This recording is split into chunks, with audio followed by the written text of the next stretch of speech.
20대 총선 선거운동이 시작된 가운데 초반 주도권 다툼이 혼전 양상입니다. 특히 관심을 모으고 있는 전남 동부 지역은 당 지도부가 지원 유세를 집중하면서 한 치 앞도 예측하기 힘든 상황입니다. 지역에서 열린 첫 선거방송 토론회에서 여수시 갑선거구 후보들이 자신이 적임자라면서 격돌했습니다. 후보들은 도덕성과 자질, 공약을 놓고 시종일관 날선 공방을 펼쳤습니다. 교통 약자들을 위한 저상버스 보급률이 전국 최하위권입니다. 그나마 운행 중인 저상버스도 무슨 이유에선지 이용하는 장애인이 많지 않다고 합니다. 검은도 항로에 대체 투입됐던 선박이 닷새 만에 고장나 회항했습니다.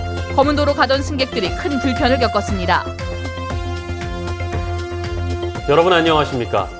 4.13 총선 선거전이 닷새째로 접어들면서 초반 주도권 다툼이 치열합니다.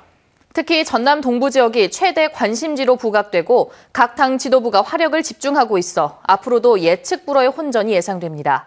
박광수 기자입니다. 김종인 더민주 대표가 여수와 순천을 찾아 직접 경제 콘서트 강연에 나선 지 일주일 만에 더 큰 유세단이 목포와 여수의 젊은 표심을 공략합니다.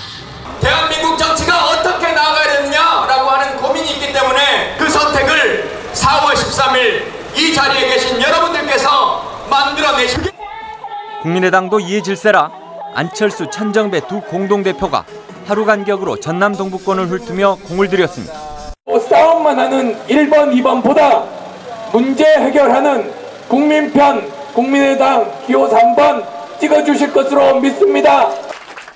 일정 빠듯한 핵심 지원 세력을 집중 지원하는 두 야당에 대응해서 동부권역에서 벌어지는 야권의 치열한 주도권 다툼을 가늠할 수 있습니다.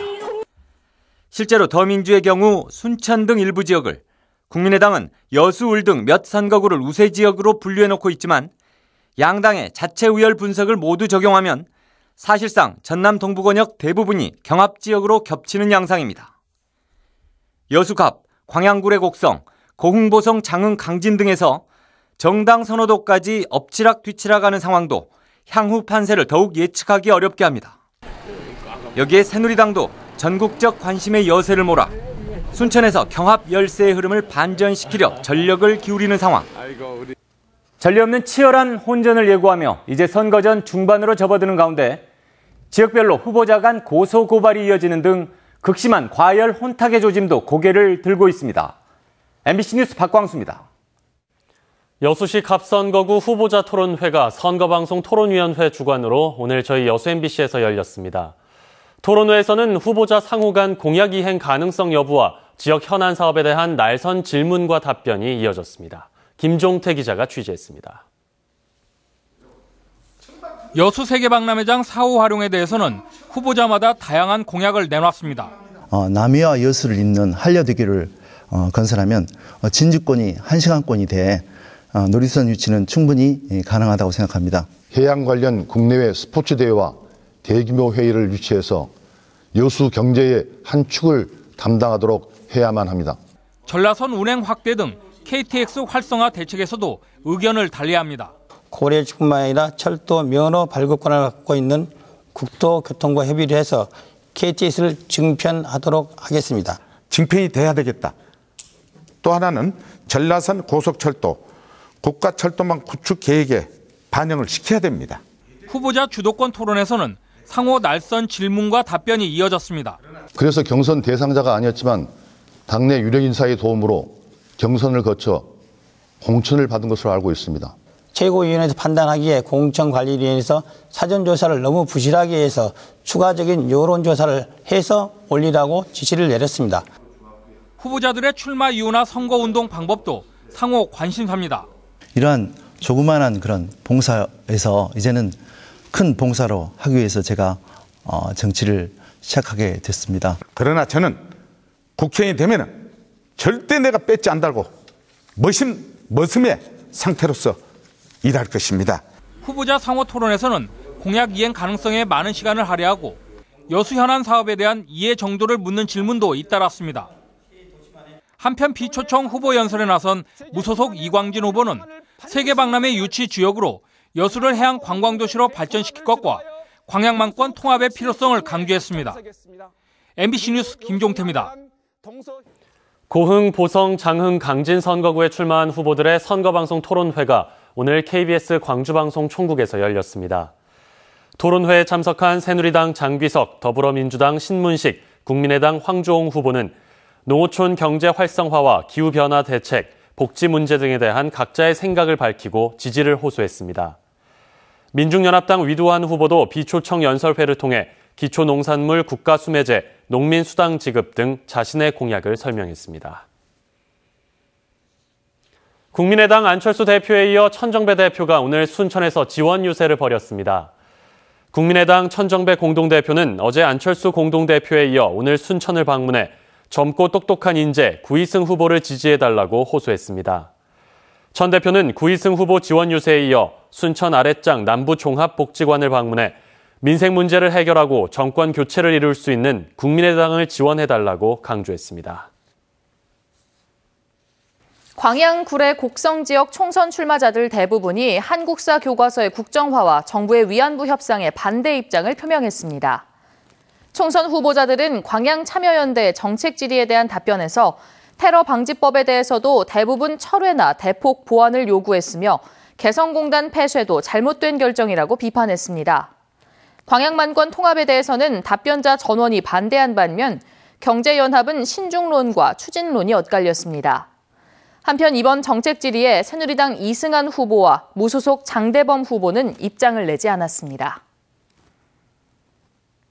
20대 총선에서 전남 동부 지역 유권자 수는 모두 79만 3,393명으로 집계됐습니다.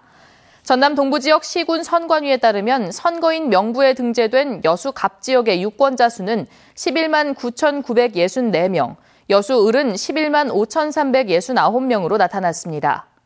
또 순천시 선거구는 22만 611명, 광양 곡성 구례와 고흥 보성 장흥 강진 선거구는 각각 16만 9,329명과 16만 8,120명인 것으로 집계됐습니다. 선관위는 거소 투표용지와 투표 안내문을 각 가정에 발송하고 선거 5일 전인 오는 8일부터 9일 양일간 사전투표소 투표에 나설 예정입니다. 교통약자들을 위해 차체가 낮은 저상버스. 전남의 보급률은 전국 최하위권입니다. 그런데 정작 있는 저상버스도 실제로 이용하는 장애인들이 많지 않습니다. 왜일까요? 김진선 기자가 보도합니다.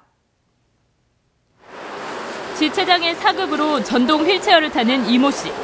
버스 승강장 진입부터 난관입니다. 좁은 인도와 승강장 기둥 사이를 넘어지지 않고 지나려면 늘 긴장합니다. 도로 쪽 시야는 가려져 버스가 오는 걸 확인할 수도, 휠체어를 탄 승객이 있다는 걸 기사에게 알릴 수도 없습니다. 결국 뒤편에서 버스가 오는지 살피다 다급해집니다. 잠깐만요.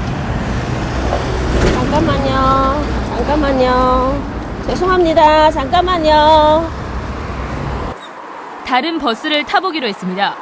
저상버스가 왔지만 이번엔 리프트가 승강장까지 닿지 않습니다. 장애인 승객을 기사가 미리 보지 못하면 늘 생기는 일. 후진했다 다시 리프트를 내려주는 기사는 많지 않습니다. 그런 경우는 바짝 돼야 되는데 바짝 돼도 이게 차 길이가 있으니까 안 맞아요. 사실 이 씨는 3년 동안 다니던 직장을 최근에 그만뒀습니다. 사람들에게 피해를 줄까 봐 출근 2시간 전에 집을 나섰지만 상황은 녹록지 않았습니다. 기사님들도 더 바쁘겠죠. 그러면 단차 타고 가시라고 그러고 저도 불편하고 다른 사람들도 불편하고 그러니까. 전남은 오는 2018년까지 저상버스를 200여 대로 늘리기로 했지만 정작 장애인 이용자들은 버스 타기를 포기해야 하는 실정입니다. MBC 뉴스 김진선입니다. 여수 거문도 항로에 대체 투입됐던 조국호가 기관 고장으로 회항했습니다. 여수지방해양수산청에 따르면 오늘 오전 7시 40분 승객 96명을 태우고 여수항을 출발해 거문도로 향하던 조국호가 출항 1시간 40분 만에 손죽도 인근 해상에서 기관 고장을 일으켰습니다. 조국호는 고흥 나로도항으로 회항해 수리를 받고 있으며 이에 따라 승객들이 차를 타고 다시 여수로 돌아오는 등 큰 불편을 겪었습니다. 여수해수청은 오늘 저녁까지 선박 수리가 끝나면 내일부터 다시 정상 운항이 가능할 것이라고 밝혔지만 대체 투입 닷새 만에 회항 사태가 발생하면서 비난을 받고 있습니다. 여수에서 신비의 섬 사도를 오가는 여객선이 부정기 운항을 시작했습니다. 이번에 취항한 한려 크루즈호는 오후 1시 여수 돌산대교 선착장을 출발해 사도에 도착한 뒤 오후 4시 다시 사도를 출발해 돌산대교로 돌아오는 코스로 운항됩니다. 왕복 요금은 성인 기준 24,000원으로 여수 시민은 최대 70%까지 할인받을 수 있습니다. 여수의 한 의료기관에서 환자 수십 명의 개인정보가 유출됐습니다. 여수 모 병원에 따르면 오늘 오후 해당 병원에 등록된 환자 90여 명의 휴대전화 번호와 이름이 담긴 문자 메시지가 수백 명에게 발송됐으며 이에 따라 환자들의 거센 항의가 이어졌습니다. 해당 병원 측은 당초 영유아 예방접종 안내 문자를 보내려고 했지만 착오로 인해 개인정보가 발송됐다며 사고 수습을 위한 대책을 논의하겠다고 밝혔습니다. 자신이 일했던 편의점에서 강도 행각을 벌인 20대가 경찰에 붙잡혔습니다. 순천경찰서는 지난달 26일 순천의 한 편의점에서 점원을 흉기로 위협해 현금 60만 원 상당을 빼앗고 이에 앞서 또 다른 편의점에서도 현금 45만 원을 훔친 혐의로 23살 최모 씨를 구속했습니다. 최 씨는 수개월 전 가출해 노인정과 교회 등에서 지내왔으며 자신이 일했던 편의점을 대상으로 범행을 저지른 것으로 드러났습니다. 한국 서정시를 대표하는 송수권 시인이 오늘 향년 76세의 나이에 폐암으로 별세했습니다. 지난 1940년 고흥에서 태어나 순천대 교수 등을 지낸 송 시인은 한국 서정시의 부정적 허무주의를 극복하고 전통 서정시의 계보를 완성했다는 평가를 받고 있습니다. 한편 고흥구는 지난해 송수권 시문학상을 제정한 바 있습니다. 여수시가 마이스 산업의 글로벌 리더인 코엑스와 마이스시티 네트워크를 구축하기 위한 업무 협약을 맺었습니다. 오늘 협약식에서 코엑스는 마이스 산업 유치와 마케팅 경험을 여수시와 공유하고 여수시는 마이스 산업의 공동 발전을 위해 상호 협력하기로 했습니다. 또 마이스 산업을 통해 지역 특산품의 전시 판매를 강화하고 국내외 관광객 유치를 위한 지역 관광지 홍보에도 서로 협력할 것을 약속했습니다.